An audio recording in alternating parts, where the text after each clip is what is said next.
Bonsoir à tous, un grand merci de vous être connectés ce soir pour notre 8e atelier sur la transition écologique énergétique. L'OPCO animera ce temps d'échange, c'est-à-dire moi-même, Philippe Fagot, responsable des actions territoriales au sein de l'OPCO EP en Auvergne-Rhône-Alpes. Et donc, je suis David Perret, conseiller à l'OPCO dans l'Allier, et donc en tandem avec Philippe Fagot pour cette question de la transition écologique et énergétique. Nous poursuivons à travers ce 8e atelier notre réflexion sur le décryptage des interactions qui existent entre la transition écologique énergétique et le fonctionnement de l'entreprise. Et le thème qui nous réunit ce soir ne déroge pas à cette règle. L'engagement en faveur de la transition écologique énergétique, une composante éminente de la marque employeur, mais comment la valoriser auprès des jeunes générations? Finalement, donner de la lisibilité à ce qu'on fait de bien en interne, finalement pour rayonner à l'extérieur. Le programme de notre heure d'échange que nous allons passer ensemble s'organise de la manière suivante.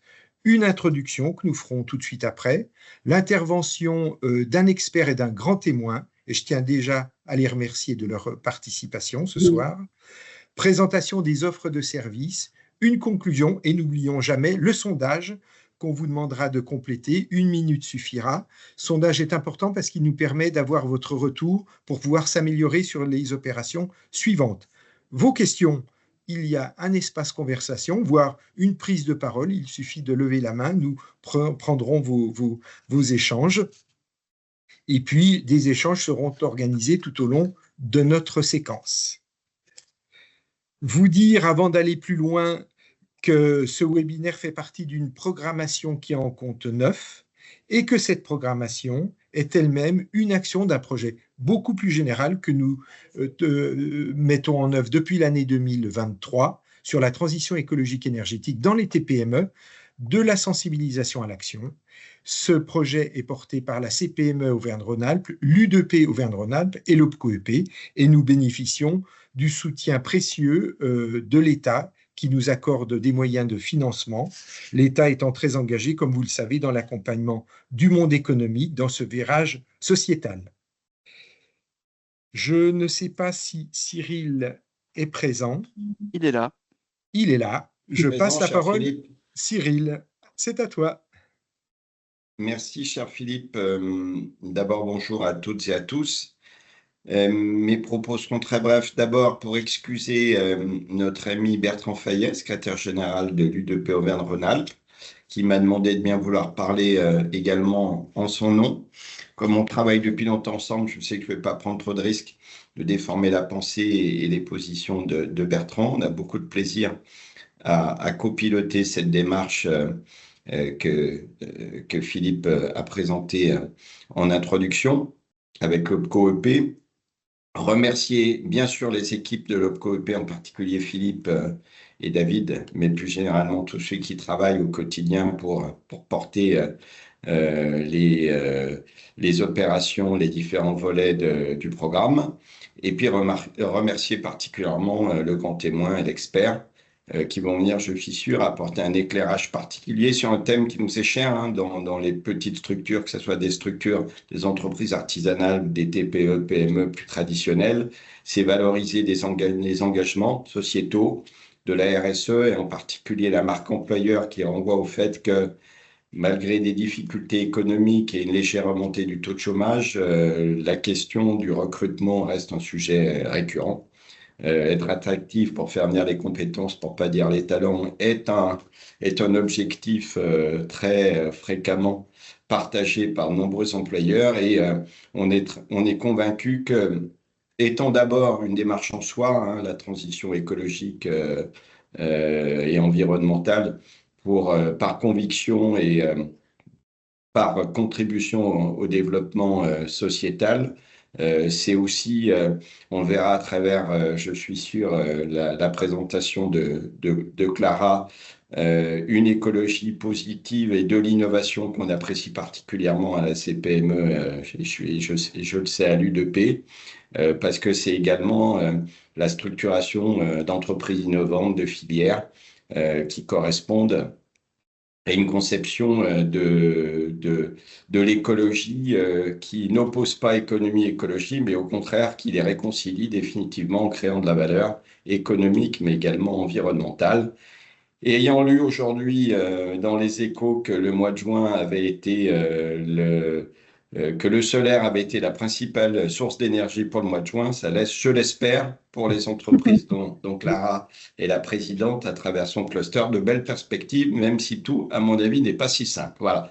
Je vous souhaite un excellent moment. Je m'excuse par avance parce qu'ayant un déplacement dans la Loire avec des chefs d'entreprise, je ne pourrai malheureusement pas, mais je sais que Philippe m'en fera un rapport fidèle, rester avec vous jusqu'au bout. Mais je vous souhaite d'excellents travaux et vous remercie. Merci Merci Cyril. beaucoup. Oui. Eh bien, expert et grand témoin, la parole est à vous. Merci. Merci beaucoup de nous donner cette opportunité de nous exprimer ce soir. Donc pour nous présenter rapidement, moi je suis Clara Trévisiol et j'ai ce soir une double casquette. Je suis présidente du syndicat qui est devenu une association Aura Digital Solaire, dont on dira quelques mots juste après, et également cofondatrice de Monabi, mais c'est au titre de la représentation de l'association des acteurs du solaire que je m'exprimerai ce soir.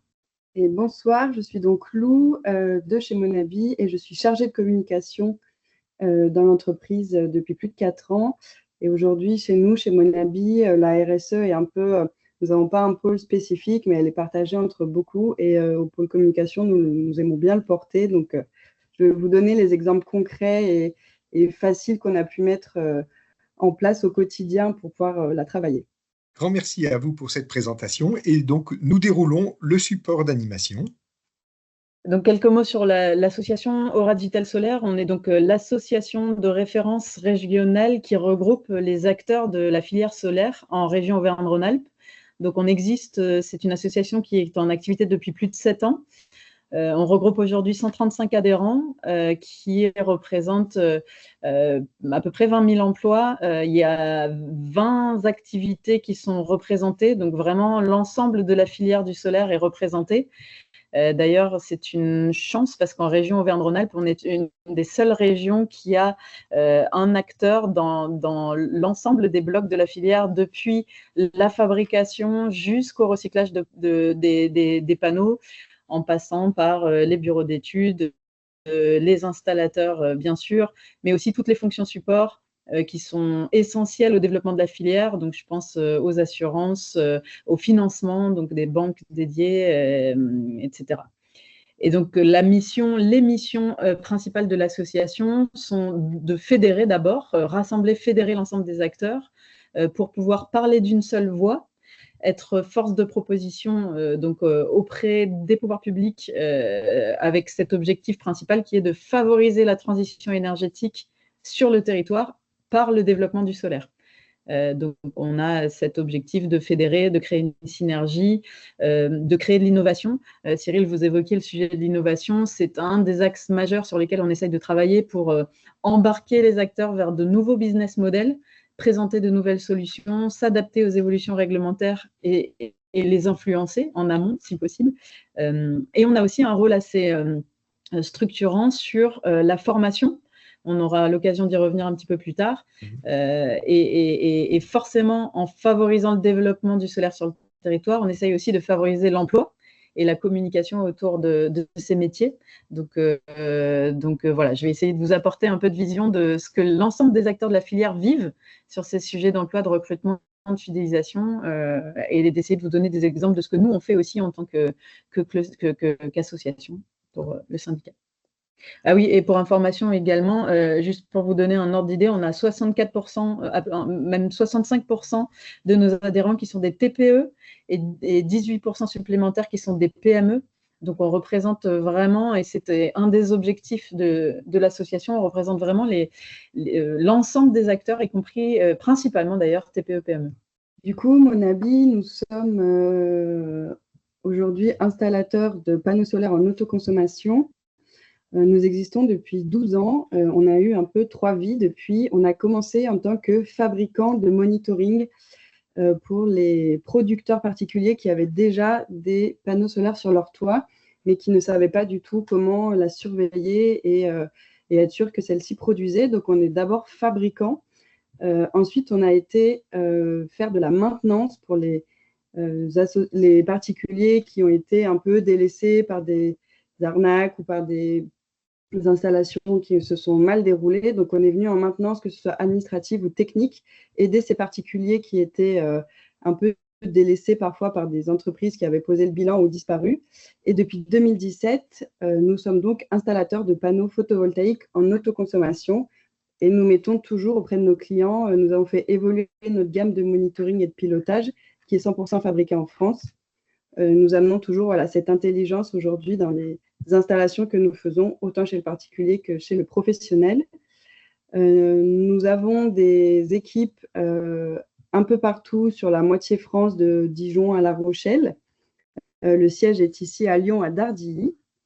Nous sommes aujourd'hui 60 collaborateurs avec des commerciaux, des techniciens et des installateurs et toutes les fonctions support qui sont à Dardilly.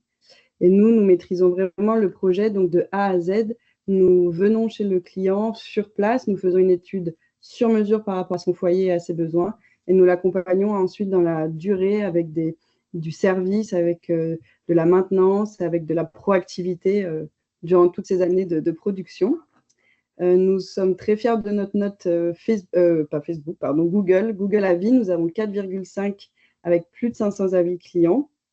Nous sommes aujourd'hui à plus de 7000 installations accompagnées et avec un taux de sinistralité de 0%. Donc voilà, la qualité est bien sûr un moteur très important chez nous.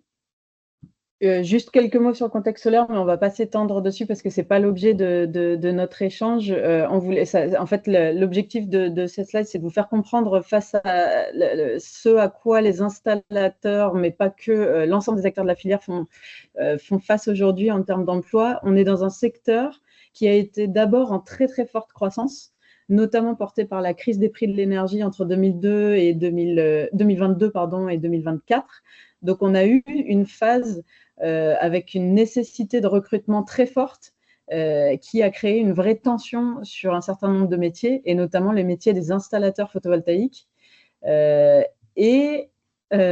ailleurs, nous sommes un secteur qui subit des changements de cadre réglementaire très lourds et très réguliers, qui fait qu'on évolue dans un système instable avec une incapacité pour l'ensemble des acteurs de se projeter, dire est-ce que effectivement je vais continuer à recruter parce que je vais continuer à avoir un développement, une croissance, ou est-ce qu'il va y avoir un stop comme on a pu le vivre la semaine dernière pour ceux qui ont suivi avec la perspective d'un moratoire total sur les nouveaux projets photovoltaïques.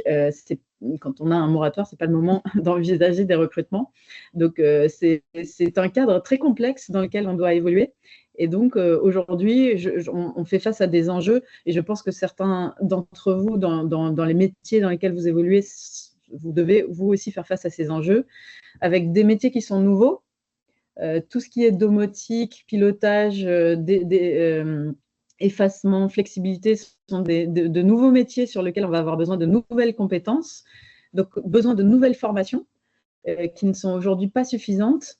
Et on parle même de formation de formateurs, puisque l'année dernière, il y a eu la création de nombreuses formations d'installateurs, puisque c'était le premier bloc sur lequel on manquait de compétences. Mais on se retrouve aujourd'hui avec un manque de formateurs. Donc, il y a des écoles de formation de formateurs qui se créent. Et un point aussi sur lequel peut-être certains d'entre vous sont sensibles, c'est qu'on pourrait avoir le sentiment qu'on est sur un secteur positif, puisqu'on est positionné sur la transition énergétique, le développement durable, ce qui est très positif et qui peut attirer les talents et les jeunes qui ont volonté de s'inscrire dans des sociétés avec des missions positives. Mais le photovoltaïque subit aussi des idées reçues très fortes, de type, justement, Lou évoquait tout à l'heure le sujet des arnaques. Donc, on est sur un secteur qui a été, à une époque, très mal travaillé, avec un manque de confiance fort auquel, du coup, les entreprises doivent faire face, parce qu'il faut arriver à recréer confiance.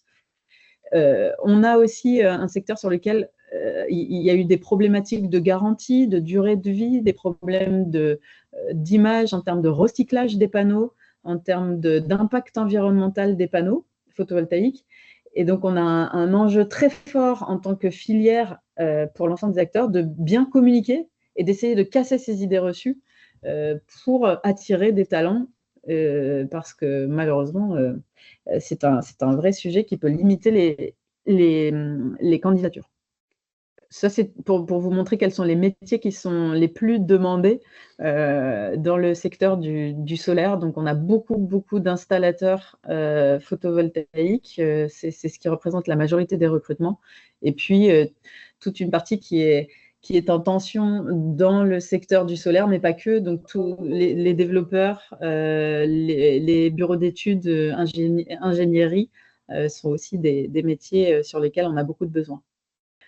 C'est juste parce qu'on en parlera un peu tout à l'heure, mais juste pour vous donner une idée de ce que c'est que le solaire et l'autoconsommation. L'idée, c'est bien de produire de l'énergie pour la consommer sur site, pour baisser ses factures d'électricité, et ensuite utiliser des batteries de stockage, des batteries virtuelles ou d'autres solutions pour essayer de valoriser ce qu'on n'utilise pas sur place et qu'on appelle le surplus.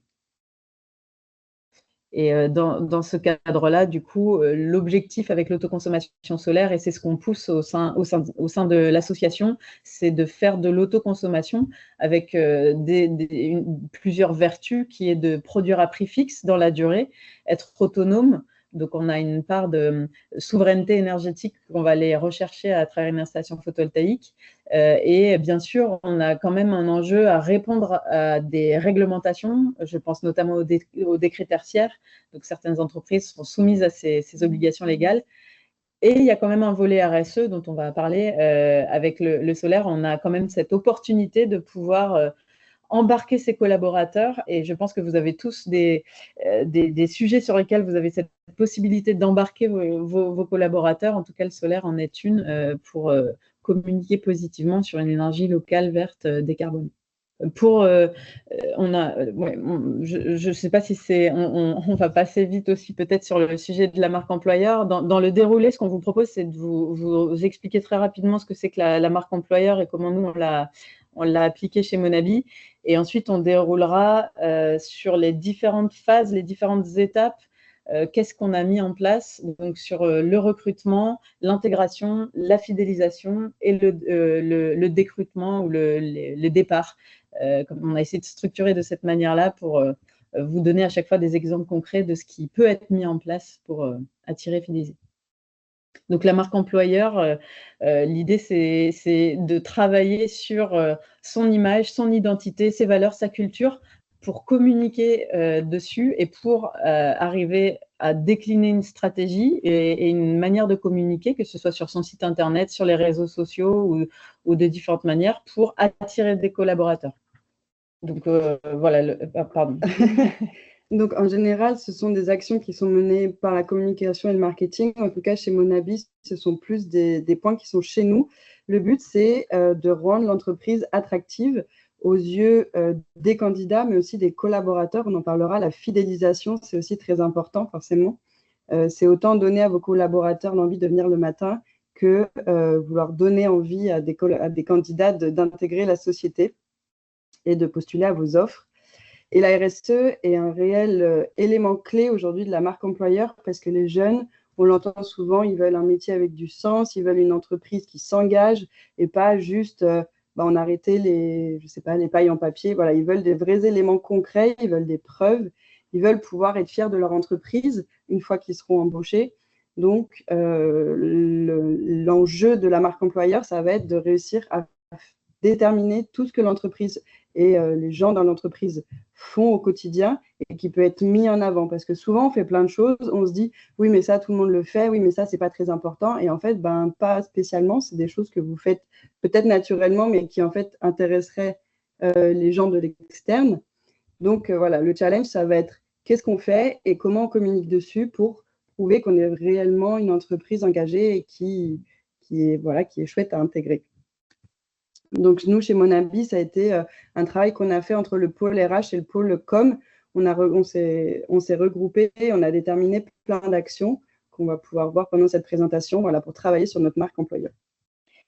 Donc, concernant la première étape, qui est celle du recrutement, juste un premier chiffre qu'on voulait partager sur la slide suivante.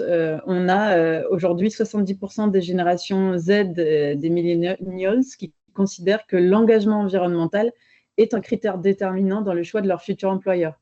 Donc, c'est quelque chose qu'il est important de garder en tête. Et comme l'évoquait Lou tout à l'heure, l'idée de passer un petit peu de temps pour voir quelles sont les actions que vous mettez éventuellement déjà en place sur ce volet environnemental, et s'il n'y en a pas, quelles sont celles que vous pouvez facilement mettre en place. On voit que ça peut avoir un impact très fort puisque ça concerne une large majorité de ces générations.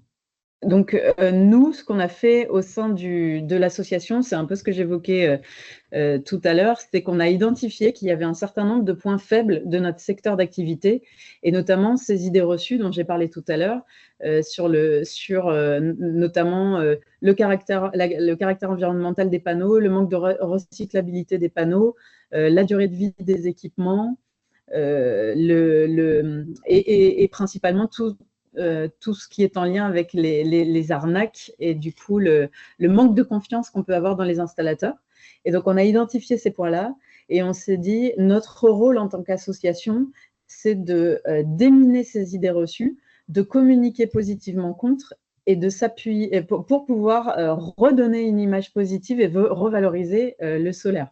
Donc, pour ça, on a, par exemple, créé avec les métropoles, fait des partenariats avec les métropoles pour s'appuyer sur leur communication à elles, en disant un installateur qui communique positivement en disant faites-moi confiance n'a pas le même poids, le même impact que des actions de communication qui ont pu être faites par le gouvernement. Et il y a eu une campagne de communication par le gouvernement sur LinkedIn, par exemple, avec des idées reçues numéro 1 et les contre.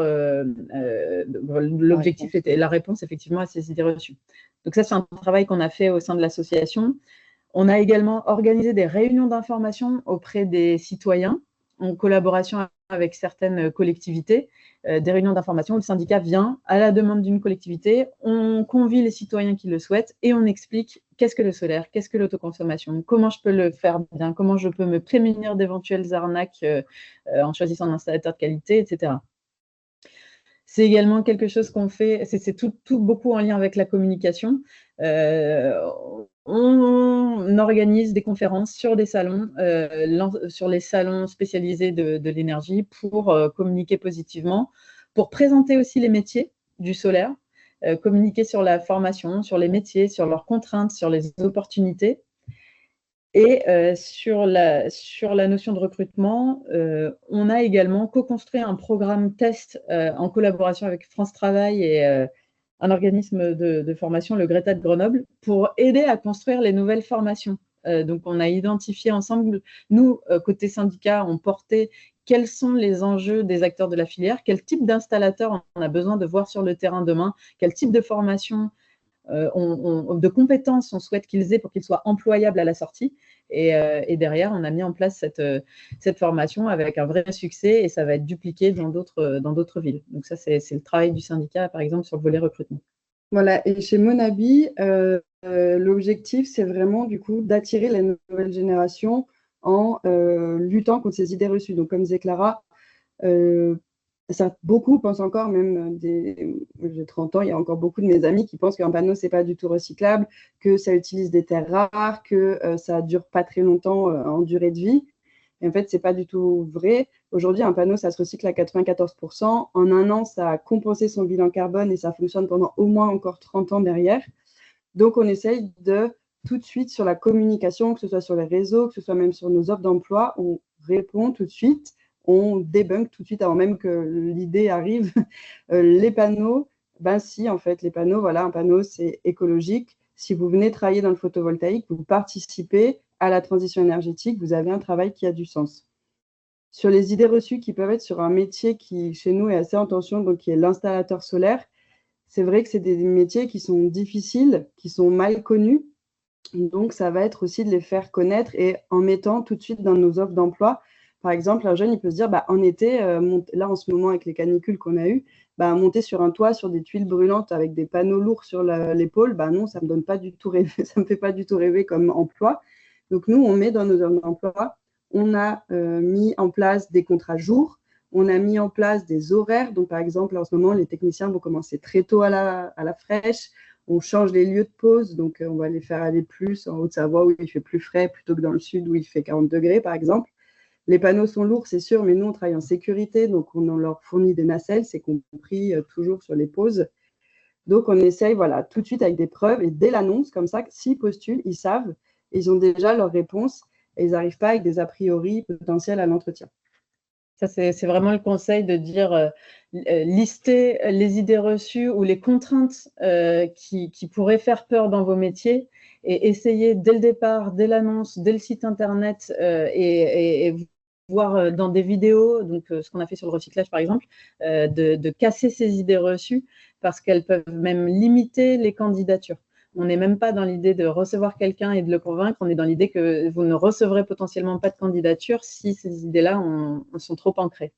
Et de penser à adapter effectivement pour des métiers difficiles, il y a peut-être des adaptations qui peuvent être mises en place assez simples. Sur le deuxième point, c'est comment attirer des candidats. Donc, ce que le syndicat, ce que l'association a fait, c'est on a mis en place des actions de recrutement pour aider nos adhérents à communiquer sur les réseaux. Et ça, c'est peut-être quelque chose que vous pouvez faire dans vos métiers en vous rapprochant. Je ne sais pas comment vous êtes structuré dans vos filières, mais le rôle de l'association, ça va être de faire ce relais de communication parce que tout le monde n'a pas une puissance de communication importante. Donc, on communique les annonces de nos adhérents sur le site internet. On les relaie également sur les réseaux sociaux. On peut les envoyer sur des newsletters. On peut solliciter nos adhérents pour qu'ils les communiquent à l'extérieur. Donc, ce rôle-là est important. Et on a également fait rentrer au sein de l'association des cabinets de recrutement, et notamment des cabinets qui sont spécialisés dans les énergies, mais pas que, et qui ont parfois des offres un peu innovantes, un peu différenciantes, et auprès de qui on a négocié des tarifs pour nos adhérents. Donc ça, c'est une manière aussi de les aider à attirer et à recruter. Et encore une fois, pour créer des vocations, on est présent sur les stands, on essaye d'organiser des choses comme des concours du meilleur installateur sur les salons. On répond aux questions des jeunes qui viennent sur notre stand. On essaye de pousser nos adhérents à recruter des alternants et des stagiaires. Donc voilà, ça fait partie de nos rôles et de nos missions. Donc, chez Monabi, ce qu'on a fait pour attirer les candidats, c'est vraiment, on se rend compte que dès qu'il y a une photo d'humain, que ce soit sur les réseaux sociaux ou que ce soit sur le site internet, tout de suite, ça apporte beaucoup plus d'intérêt et de curiosité. Donc, sur chaque offre d'emploi, on a mis une photo de l'équipe que vous allez rejoindre en postulant à cette offre d'emploi. Et on a également tourné des Vie ma vie. Donc, c'est quelque chose qui se fait assez simplement. Si aujourd'hui, vous avez un téléphone qui filme de bonne qualité, il y a des sites de montage vidéo qui sont gratuits, qui font très bien le boulot. Pas la peine d'avoir des logiciels qui coûtent très cher. On se filme naturellement, voilà, une journée type. Donc, par exemple, quand on recrutait au pôle communication, on avait fait le Vie ma vie de ma collègue et on avait fait voilà, une journée type. J'arrive, je prends mon café et après, on voit un peu les réunions et tout ce qu'elle fait dans son quotidien. Et comme ça c'est très concret. Et voilà, au moins, le candidat peut se dire « Ah bah, je vais travailler avec elle, elle a l'air sympa, le lieu a l'air sympa, ça me convient, c'est exactement ce que je cherche. » Et c'est très concret et au moins, voilà, le candidat sait dans quoi il s'embarque. Et au moins, s'il signe, il sait pourquoi. On a fait attention de mettre à jour tous nos sites sur lesquels on recrute, donc que ce soit sur Indeed, que ce soit sur Hello Work.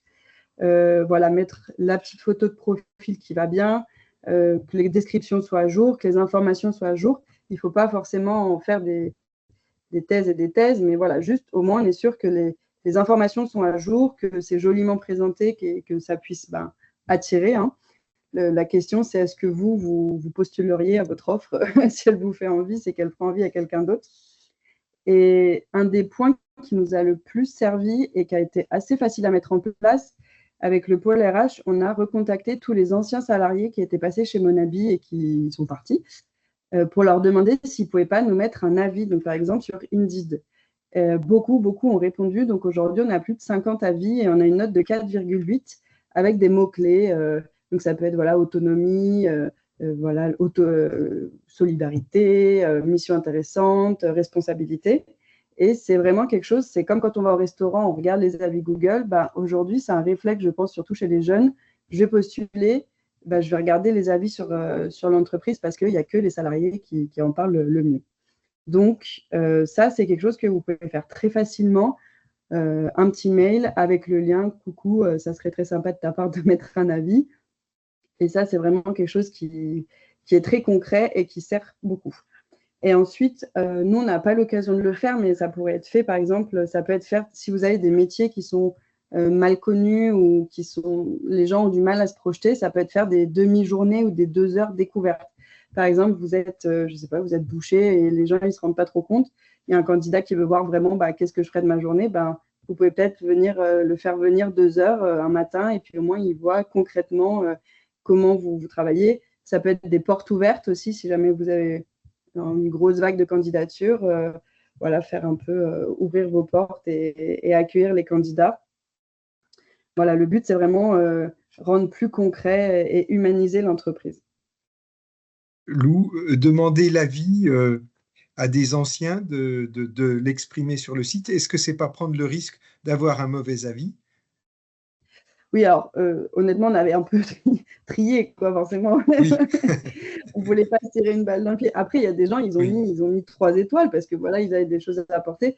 C'est comme les avis. Un restaurant qui a que des 5 étoiles avec c'est trop bien, c'est trop bien, c'est trop bien. C'est un peu louche aussi. Ça fait un peu, on a acheté les avis. Donc, des fois, voilà, parfois, ça s'est mal passé. Bon, voilà, c'est la vie. Ça... Mais effectivement, c'est à vous de le faire de manière. Vous savez avec quelques collaborateurs, ça s'est plus ou moins bien passé, auprès de qui vous pouvez aller facilement chercher un avis positif. Le but, c'est que ce soit révélateur quand même de votre entreprise. Donc, si ça s'est très mal passé pour un point précis, ça ne veut pas dire que ça sera pareil pour tout le monde. Donc, voilà, il faut que ce soit révélateur du vrai quotidien que le candidat aura le jour où il viendra. Ça procède d'une démarche sincère, finalement. Tout à fait. Oui. Le but, c'est d'être transparent et c'est de communiquer et que au moins le jour où, si le candidat est pris, il sait dans quoi il sait, et puis voilà, il y aura moins de choses qui soient déçues, entre guillemets, et qui se disent, en fait, c'est pas du tout ce à quoi je pensais, et au bout de 2 semaines, il s'en va. Et je pense que ce que regardent les candidats, comme l'évoquait Lou, c'est les avis sur l'entreprise, effectivement, sur ces sites de recrutement qui sont de plus en plus utilisés, mais également les avis de l'entreprise aussi en elle-même, qui ne servent pas que pour aller chercher des clients, mais également pour aller attirer des collaborateurs, parce que quand on est un collaborateur qui souhaite rejoindre une entreprise, on a moins de velléité à rejoindre une entreprise qui va avoir des avis négatifs sur lesquels on peut s'attendre à avoir des rapports compliqués avec les clients, des suivis clients de mauvaise qualité et des difficultés du coup dans son travail au quotidien. Donc ça, c'est aussi quelque chose qu'il ne faut pas forcément négliger, même si vous avez suffisamment de bouche à oreille et autres pour ne… En fait, les avis et les étoiles sur Google peuvent aussi vous permettre de recruter. Merci. Un petit complément, si je peux me permettre, concernant la communication sur les métiers. Les entreprises peuvent se rapprocher de leur branche professionnelle ou de leur fédération patronale. On a également aussi côté OPCO EP un site de communication sur les métiers, je le mets en lien dans la conversation, Bouge ton avenir. Donc voilà, c'est vrai qu'il faut pas hésiter à s'appuyer sur tous ces éléments-là, souvent rédigés par les branches professionnelles, donc par les professionnels en tant que tels. C'est plus parlant des fois que certaines fiches plus standardisées qu'on peut retrouver par ailleurs. Tout à fait. Merci. Merci. Un autre point qui permet d'attirer les talents, et donc dans ce volet recrutement, ça va être toujours dans la notion de communication, mais ça va être de bien s'entourer, parce que si on souhaite recruter, il faut élargir son réseau, il faut pouvoir en communiquer autour de soi. Et ça, c'est aussi un des objets de l'association Aura Digital Solaire, avec des mises en relation, des petits déjeuners thématiques, des after-work et encore une fois, les organisations de salons. Donc, c'est une manière pour nous d'aider nos entreprises adhérentes à développer leur réseau et du coup coup, à développer leur capacité à aller chercher des nouveaux talents? Chez Monabi, du coup, on a vite, assez rapidement cherché à avoir des labels, à avoir des reconnaissances, que ce soit Welcome at Work, des choses comme ça. Et en fait, on s'est vite rendu compte que ça pouvait coûter très cher ou que c'était des choses qui n'étaient pas très révélatrices parce que c'était un petit questionnaire envoyé à quelques salariés. Donc, ça ne nous convenait pas, ou que c'était des dossiers qui étaient complètement énormes et qui demandaient trop de travail. Et on s'est du coup retrouvé à postuler à Engagé à Lyon, qui est anciennement Lyon Ville Équitable et Durable, qui est un label soutenu par la métropole de Lyon et qui est vraiment qui est très très animé. Ils nous ont déjà, nous, apporté, déjà on est labellisé, donc on a accès à toutes les autres structures qui sont labellisées, que ce soit pour faire des partenariats ou du business. Et même eux, ils sont venus vers nous plusieurs fois pour dire, voilà, on va faire une conférence sur le solaire, est-ce que vous voulez intervenir? Et ils sont vraiment très forts de propositions. Et voilà, comme le disait David, vous entourez en fait et trouver, il y a forcément dans vos métropoles, dans les collectivités, auprès des mairies, il va y avoir des labels, il va y avoir des groupes qui sont là pour mettre les gens en relation, et ça va vous permettre d'avoir accès soit à des formations, comme aujourd'hui par exemple un webinaire, ça peut être des événements, ça peut être des services gratuits, parfois aussi Orades par exemple fait des permanences Enedis, donc pour nous, mes entreprises qui sont dans le métier de l'énergie, c'est un prestataire, un partenaire qui est parfois difficile à avoir, et on est content de se dire, voilà, grâce à Orades, je peux avoir 1 heure avec un conseiller Enedis pour répondre à mes questions. Ça peut être des ressources via des intranets, avec des webinaires, avec des contenus, des contacts, quelqu'un qui parlait en cas de difficulté. Donc voilà, savoir s'entourer, c'est très important. Et par exemple, Engagé à Lyon, on l'a recommandé à un prestataire traiteur avec qui on est en lien. Ils sont 2, ils ont postulé, le dossier n'est pas trop compliqué à faire. Et ensuite, voilà, ça leur a apporté du business et un peu de communication. Donc, ils étaient contents de l'avoir fait. Voilà, c'est un petit dossier à faire sur le coup. Et après, c'est renouvelable tous les 4 ans, donc ce n'est pas trop preneur. Et la ville de Lyon a également un label, si jamais parmi vous, il y a des gens qui fabriquent des choses. Il y a aussi le label donc, Fabriqué à Lyon. Donc, je ne sais pas, je pense que le dossier est à peu près du même type. Et pour le coup, c'est pareil, ils font des campagnes de communication à certains moments, à Noël. Donc ça, pour des mises en avant, ça peut être assez intéressant, autant RH que business. Donc ça, c'est dans l'idée de vous différencier, ne pas hésiter à… parfois, on peut avoir tendance à abandonner l'idée du label parce qu'on a tout de suite la certification ISO avec les complexités qu'évoquait Lou, que ce soit financière ou sur le remplissage du dossier. Mais l'obtention de ces labels, c'est un moyen de visibilité pour vous, si vous avez la possibilité de les obtenir.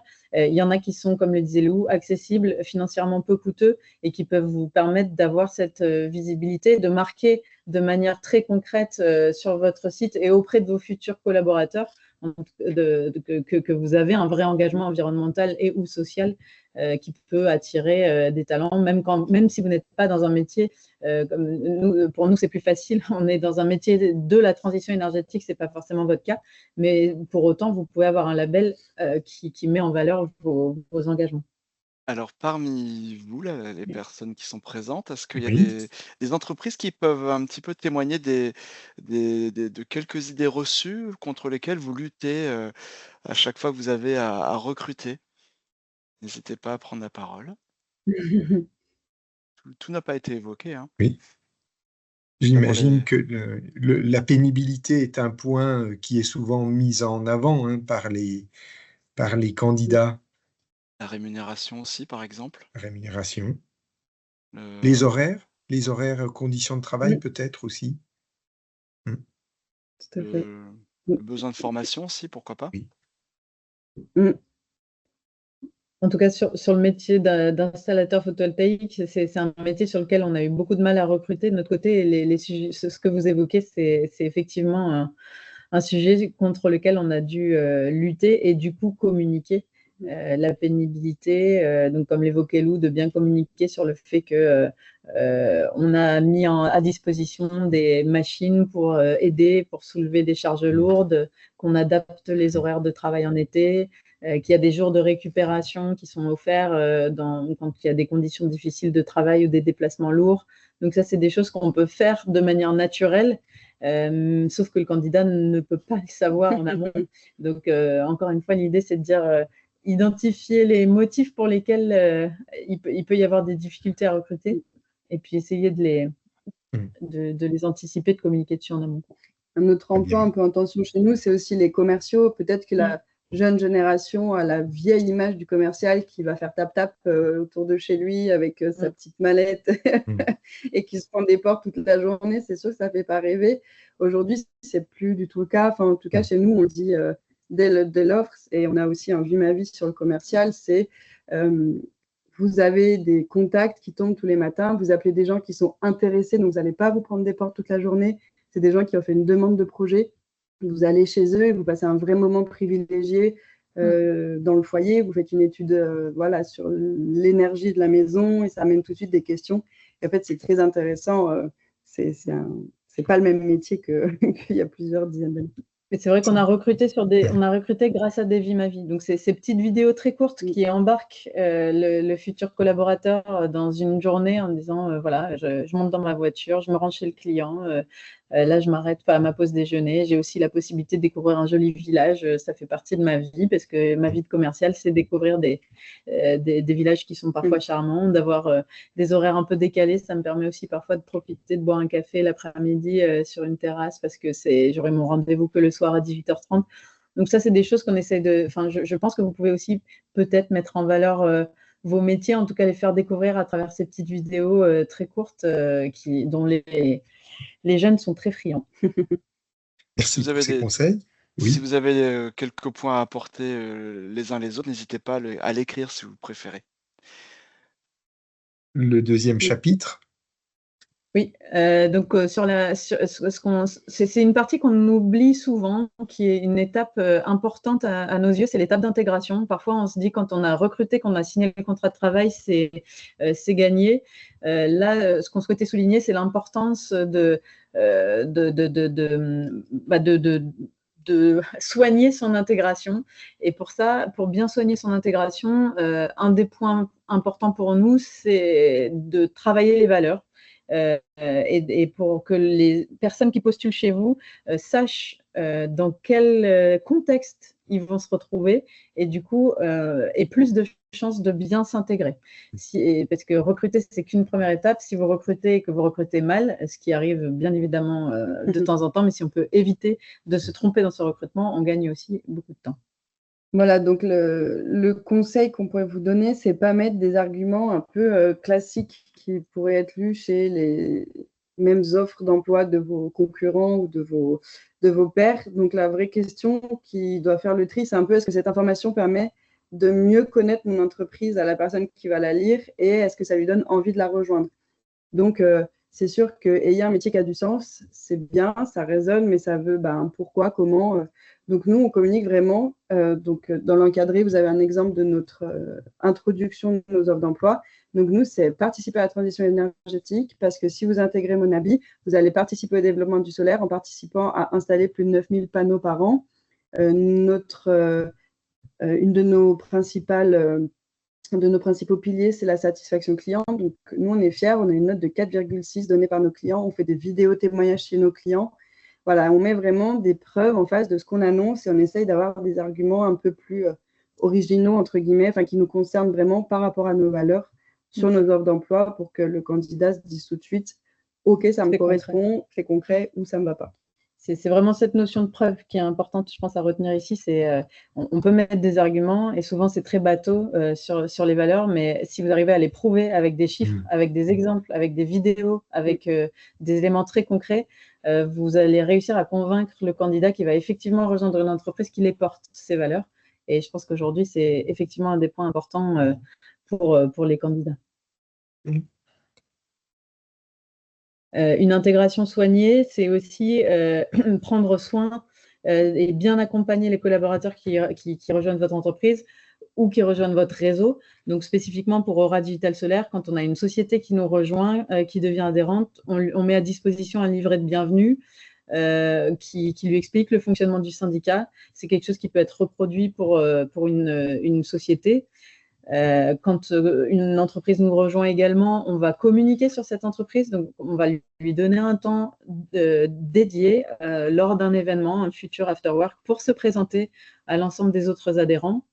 On va faciliter la mise en relation avec les membres qui se connaissent déjà au travers de l'espace client, avec un annuaire pour faciliter les échanges.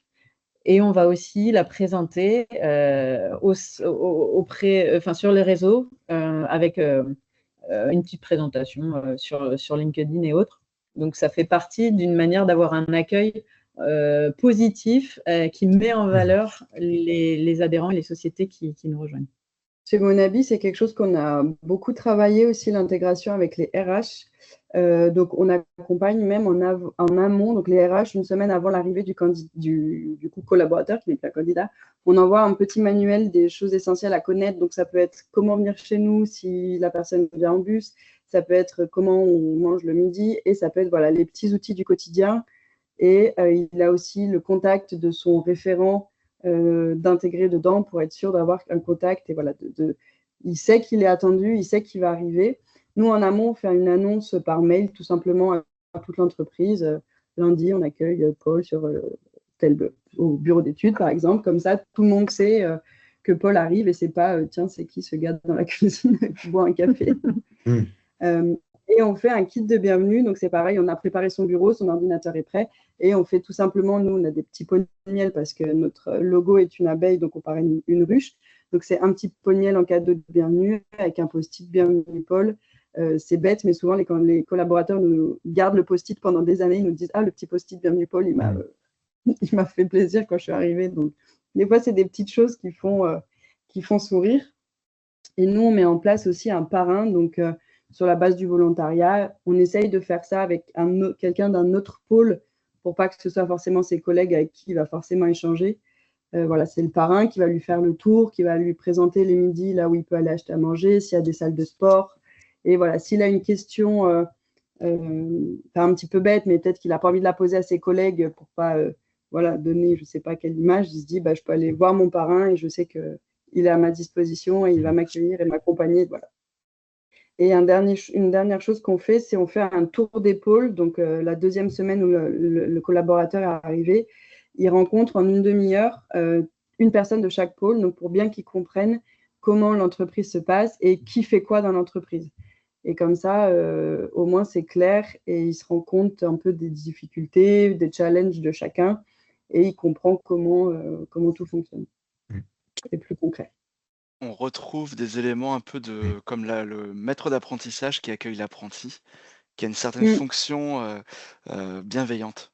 Ok. C'est ça, exactement. Je pense que la bienveillance, l'accueil, c'est un moment de convivialité que nous, on organise autour d'un petit déjeuner. Et souvent, on dit 9h30, le jour où le collaborateur arrive, il y a les croissants, le café, tout le monde descend dans la cuisine. Et puis, c'est un moment de convivialité où prévoir de déjeuner tous ensemble le midi ce jour-là. Mais je pense que c'est important pour favoriser la cohésion et la bonne intégration. La fidélisation, donc l'idée c'est de dire on a réussi à recruter, à attirer, on a réussi à bien intégrer, maintenant il va falloir faire en sorte que le collaborateur ne s'enfuit pas et reste avec nous le plus longtemps possible. Donc là c'est juste une statistique qu'on a voulu partager avec vous aussi, une étude de Harvard et du MIT qui indique que impliquer ses salariés, c'est assurer leur bien-être et leur qualité de vie au travail. Donc, un salarié heureux, c'est un salarié qui va être 2 fois moins malade, 6 fois moins absent, 9 fois plus loyal, 31% plus productif, 55% plus créatif. C'est ce que nous rapporte l'étude. En tout cas, on peut se dire qu'il y a quand même un enjeu très fort à s'atteler à ces sujets-là, à faire en sorte que les salariés soient bien. Voilà, chez Monabi, on avait fait un peu des groupes de travail, entre guillemets. Donc, on avait demandé aux salariés, parce qu'on fait forcément on est plus impliqué dans des choses qui nous concernent et qui nous intéressent. On avait demandé aux salariés qu'est-ce que vous voulez mettre en place comme groupe de travail, que ce soit dans les locaux, que ce soit dans tout pôle. Et on avait fait après des petits groupes de travail. Donc, on a construit, par exemple, un compost parce que ça nous embêtait de jeter déchets alimentaires. Donc, on a fait un compost en palettes recyclées pour pouvoir faire voilà, notre compost. On a mis en place le tri des déchets dans nos locaux aussi pour pouvoir bien trier. Et une fois par mois, il y a une équipe qui va à la déchetterie. Voilà, on a mis des petites actions comme ça. Le fait qu'on leur ait demandé ce qu'ils voulaient faire, ils étaient tous impliqués. On faisait ça sur le temps du midi. Donc, c'est plus sympa ensuite, ils sont plus impliqués. On a un peu transformé notre siège. Donc, voilà, ça a participé à la qualité de vie au travail aussi.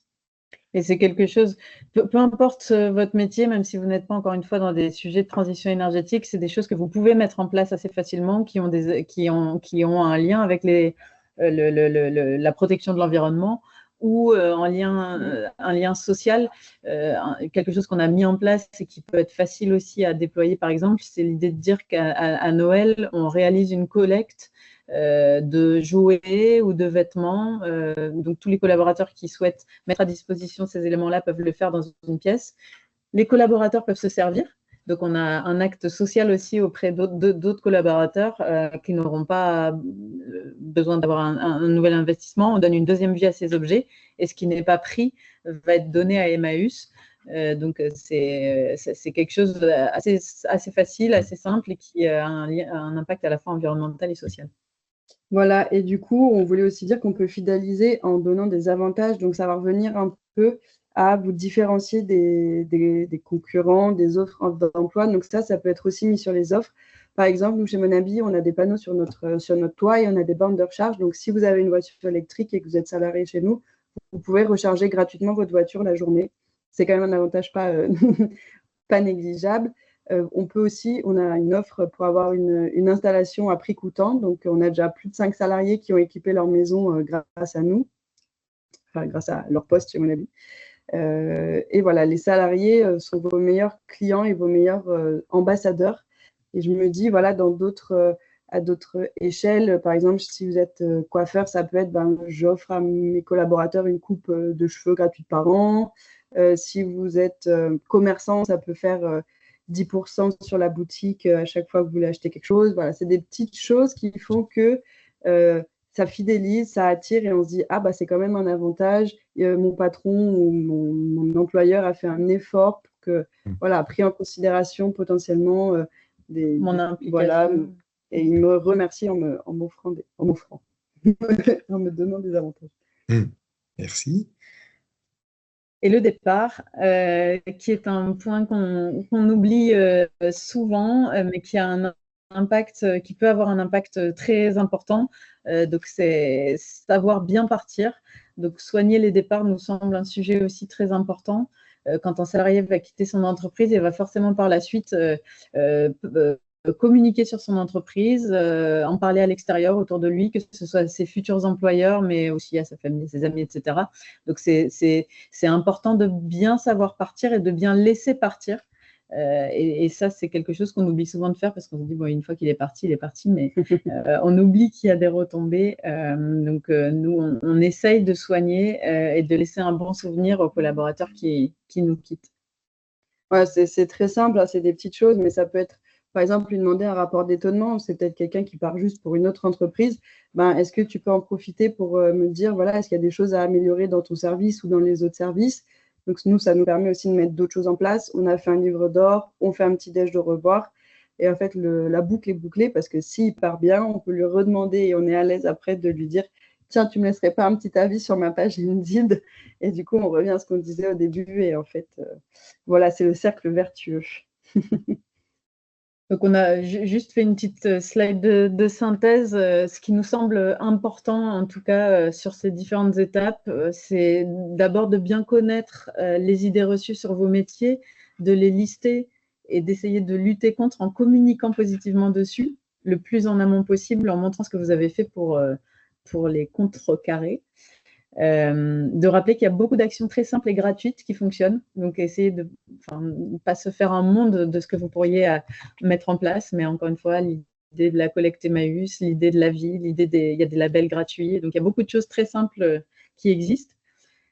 Le travail sur les valeurs nous semble très important, et notamment avec cette notion de preuve concrète, je travaille sur mes valeurs, oui, parce qu'il faut que je les partage pour attirer, mais il faut que je travaille sur la preuve de ces valeurs, de prendre le temps de montrer ce que vous faites et comment vous le faites. Parce que comme le disait Lou tout à l'heure, on imagine qu'il y a plein de petites choses que peut-être vous avez déjà mis en place et qui vous semblent naturelles et logiques, mais qui mériteraient d'être mises en valeur ou en tout cas exprimées. La communication, c'est un point. Alors, tout le monde n'est pas adepte de la communication et c'est pas forcément naturel pour tout le monde, mais en tout cas, c'est un vrai levier et c'est un vrai enjeu, et surtout pour les jeunes générations qui étaient quand même l'objet du webinaire. Les photos, les vidéos, les vies ma vie, les photos des collaborateurs, les photos de l'équipe, ça a un impact très significatif. Donc, c'est un point clé. Et finalement, l'enjeu, ça reste de donner envie en se différenciant, parce que beaucoup d'entre nous ont des métiers très concurrentiels, avec des secteurs d'activité très concurrentiels et certains métiers qui sont en tension forte. Donc, votre enjeu à vous, ça va être d'aller chercher le meilleur collaborateur et qu'il n'aille pas chez votre voisin concurrent. Et pour ça, vous n'avez pas d'autre choix que de donner envie et de montrer en quoi vous êtes différent et en quoi vous êtes peut-être plus adapté pour lui. Donc, on a essayé de faire cette synthèse-là et de vous communiquer nos idées concrètes, en tout cas les petits, voilà, qu'on a pu mettre en place chez Monabi. J'espère que ça vous aura apporté quelques idées sur lesquelles rebondir, et n'hésitez pas, si vous avez des questions, qu'elles soient maintenant bien sûr, mais même après, s'il y a des choses qui vous ont intéressé et que vous voulez creuser, on est à votre disposition, Lou ou moi, pour vous expliquer comment on a pu mettre en place telle ou telle action. Il n'y a pas de sujet. Merci Clara et Lou pour cet exercice qui n'était pas simple, de brosser en moins d'une heure ce vaste sujet qui est un sujet à tiroir, évidemment, on l'a bien vu avec vous. 1000 idées peuvent être mobilisées pour trouver comment être séduisant pour les nouveaux arrivants. Peut-être qu'on pourrait questionner nos participants, savoir s'ils ont des idées qu'ils ont déjà mises en place et qui ont fonctionné. Comme le disait David, vous pouvez utiliser le fil de la conversation, bien sûr, pour évoquer ça. Sinon, prendre la parole. Ouais. Pour ma part, j'ai retenu beaucoup d'idées pragmatiques. Je crois que vous avez bien été dans l'attente que l'on avait, qui était vraiment des idées à la portée des entreprises de petite taille. Voilà, avec ce quotidien qui vous anime et vous nourrit et que vous voulez partager avec vos futurs recrutés, comme ceux que vous allez quitter dans le cadre de la vie en fait professionnelle qui se fait parfois à différents endroits. Je ne sais pas, David, ça, si nous, nous avons... on n'a pas un pôle marque employeur, on n'a pas un pôle RSE, donc on porte ça plus de nos missions quotidiennes. Donc on a vraiment cherché à avoir des petites actions qui coûtaient souvent rien, pour être le plus efficace. Très bien. Je vous propose, vu l'heure avançant, on aura l'occasion de toute façon au cours des prochaines années à débattre de tout cela, à l'occasion de nouvelles programmations.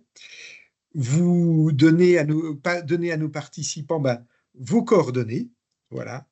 On vous remercie encore. On a le contact chez Monabi d'ailleurs, pour les personnes qui seraient intéressées pour dialoguer avec vous ou vous passer un message. Nous allons directement passer, David, à ce rappel des points qui sont l'ancrage de notre offre de service. Tout à fait. En tout cas, merci beaucoup pour le chemin accompli. C'est intéressant d'avoir la méthode de travail, des idées reçues jusqu'aux solutions pour travailler la marque employeur, qui est un grand mot, mais qui finalement est dans le quotidien des entreprises. Donc voilà, c'est très intéressant. On peut, de côté OPCO, aider les entreprises justement sur ce chemin-là. Alors déjà avec de l'information sur notre site institutionnel. On a également ces webinaires successifs, on est au 8e. Le prochain traitera des scénarios climatiques liés au changement.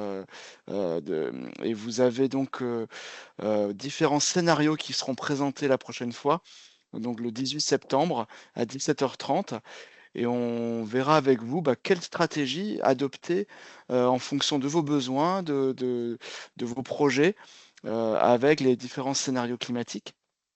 On peut vous aider à former une ressource interne, un salarié, une salariée qui vous épaulera dans les entreprises pour déployer les solutions. Donc, on aura des actions collectives clés en main par notre catalogue national. On saura revenir vers vous au niveau des conseillers pour vous présenter ces actions-là, qui seront 100% financées pour les moins de 50 salariés.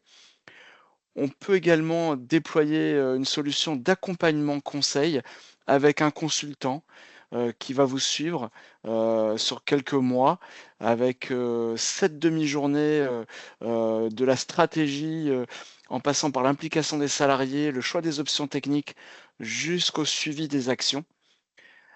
On a également donc des prestations conseil ressources humaines.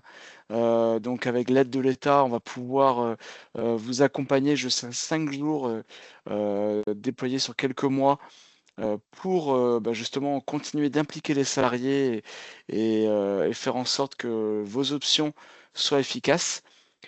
Et puis plus classiquement, je dirais, on a le plan de développement des compétences via les branches professionnelles, l'alternance, parce qu'on parle des jeunes, mais les jeunes apportent des compétences justement sur la transition écologique énergétique, sur la communication notamment, et le Fonds social européen, qui est un financement un peu plus compliqué à mettre en œuvre, mais qui peut être conséquent.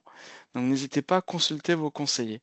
Merci David. Alors Cyril, nous ayant indiqué être amené à quitter la réunion de façon prématurée, je vais faire ce petit mot de conclusion. Je pense que je ne trahirai pas son avis sur ce beau moment d'échange. Moi, ce que j'ai apprécié, vraiment, je vous remercie, Clara et Lou, et je pense que David est à mes côtés pour le dire également, c'est que vous nous avez pas présenté des recettes, en fait, ce qui pourrait être toujours tentant, hein. Vous nous avez plutôt fait part de votre engagement, votre passion de votre métier, de votre secteur professionnel, et puis votre passion de l'humain. Mais on sait bien que pour aller loin dans une entreprise, il faut du potentiel humain. Sans cela, on avance moins loin ou moins vite. Voilà, vous nous avez dit, finalement, tout cela, c'est recruter, fidéliser, bien laisser partir les gens. C'est une école de la rigueur. Vous nous avez quand même indiqué que c'est un travail permanent, constant, qui ne supporte pas de fléchissement. Voilà, c'est le quotidien qui parle. C'est une école de pragmatisme également, puisque on a bien vu que vos activités elles se nourrissent du concret, du vécu du terrain. C'est ce qui en fait une démarche authentique, et je crois que seule celle-là, c'est faire mouche vis-à-vis des nouveaux arrivants. Voilà. La marque employeur, telle que vous la définissez, elle tire bien sa puissance de son ancrage et de son incarnation.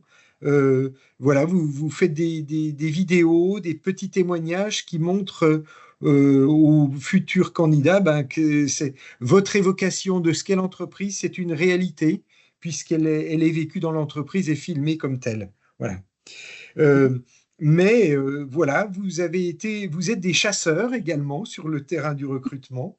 Et pour faire mouche, comme je le disais, il faut bien connaître sa cible, il faut l'étudier, il faut la comprendre, peut-être se mettre à sa place pour pouvoir l'incarner, là également. Voilà.